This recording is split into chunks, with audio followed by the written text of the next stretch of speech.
Welcome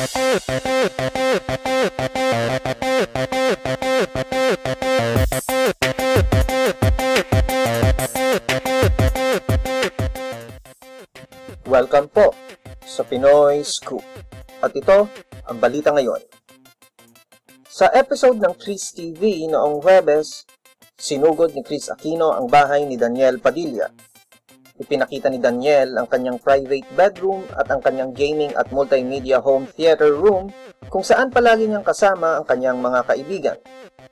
Ang naturang room ni Daniel ay napakasimple at walang mga ibang dekorasyon katulad ng ibang kwarto ng mga personalidad sa showbiz. For more news, visit us at www.thepinoyscoop.blogspot.com.